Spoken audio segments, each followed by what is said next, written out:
of kindergarten. It is the last day of the school week. It's also the last day of catching up to our calendar patterns and measurement tools from spring break. So I'm going to go ahead and move our clip over to Friday. That's the last day of the school week. Starts with a capital F, Friday. I'm going to go ahead and take out today's. And what do you see? That's right, we're using a ruler again. We're measuring the length of that pencil on the 17th, number 17 of the calendar. Let's go ahead and get our poster set up. We did the first together, and we took a peek at the 5th together, but then the next ruler is on the 9th, and then we've got one on the 13th. So I bring the poster over. Put it on our calendar. We'll do this, and then I'll do the rest of it. Okay, so I didn't pull the first. That was the first we did together, and is the eraser was being measured by a ruler, the length of the eraser. So then on the 5th, which was technically over spring break, we're measuring a crayon with a ruler. And you can see that the crayon is right up against the very edge. It's not at the 1, it's not at the line, it's at the very edge. You have to start at the 0. And then it measures the length, or how long. And that looks like it's about 3.5 on that ruler. So that was the 5th.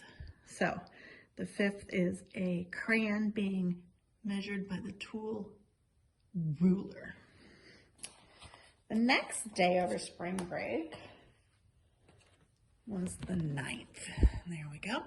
Another ruler. It looks a little bit different than the other rulers. Maybe you have a ruler like this in your house. You can go measure things.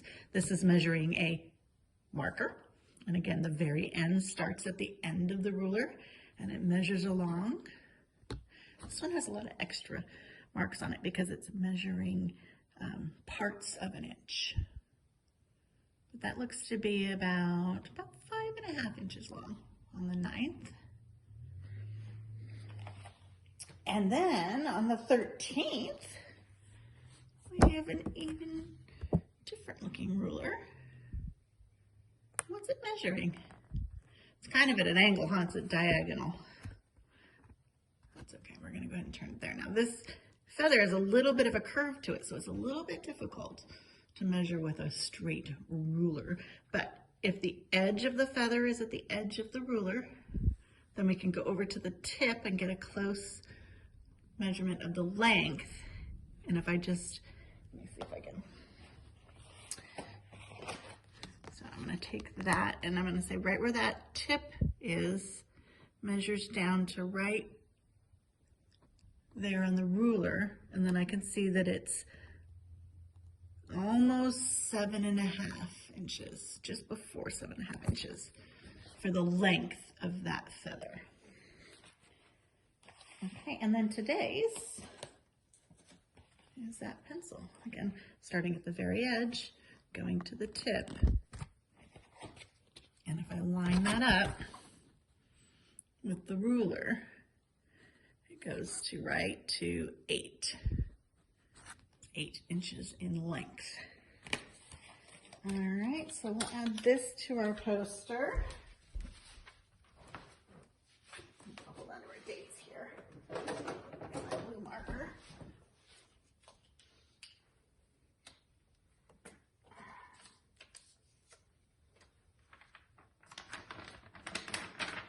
There we go. So for all of these, our tool is a ruler, right?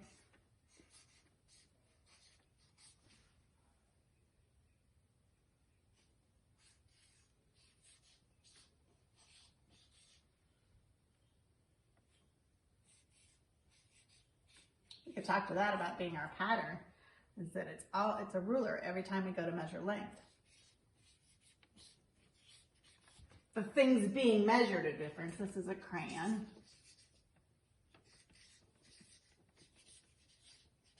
This is a marker. A feather, and a pencil. Do you know something that all of the things being measured have in common? What do we use a pencil for? Writing. What do we use a marker for? Writing and coloring. What do we use a crayon for? Writing and coloring. What do we use an eraser for? Erasing, crayon, marker, or pencil, right? What do we use a feather that might be? Writing. Ooh, talk to someone about that and see if you can figure out what that pattern is. All right, so we now have all of our measurement types and tools caught up. So our 4 different types are length,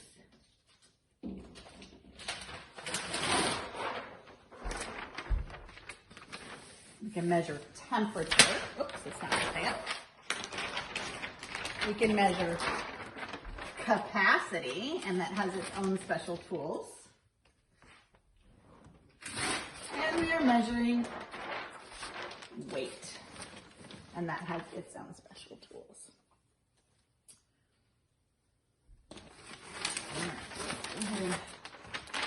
I'm just gonna lay these down here, deal with them later. Let's put our calendar back together. I gotta put my numbers in order. So I have, do I have them all? I think I have them all. Let's see, I've got 9, 17, 5.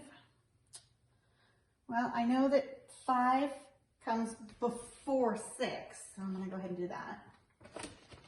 And then if I go over here and I count, I can see there's one missing here, and I can say, I know 7, 8, the next number's 9. Okay, now I got tricky teens. Which one's larger, 17 or 13? Yeah, 12, 13. It's the first one that has a teen in it. 17. That's right here. All right, so let's do days of the week. We're going to clap our hands on Friday, Sunday, Monday, Tuesday, Wednesday, Thursday, Friday, Saturday. Then we start again. Sunday, Monday, Tuesday, Wednesday, Thursday, Friday, Saturday. These are the days of the week.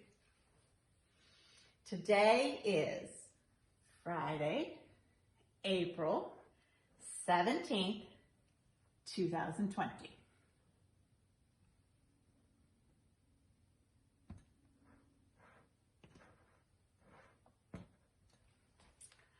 All right, let's do some of our skip counting. What should we skip count by? Can we count by tens? Let's start at 10. Oh, we don't have another one yet. So let's do 5s. Let's see how many times we can count by 5. So we can start by 5 here. 5, 10, 15. How many times do we get to count by 5? That's right, 3. Should we count by 2s? Do you want to start on 1 or 3? Let's do count by 2 starting on 1. All right, so we're going to count every other one. 1, 3, 5, 7, 9, 11, 13, 15, 17. Let's do that again with the 2s and the even numbers. 2, 4, 6, 8, 10, 12, 14, 16. All right, we're going to practice some putting numbers in order, and we're going to work on numbers on a number line today. So let me go get that set up for us.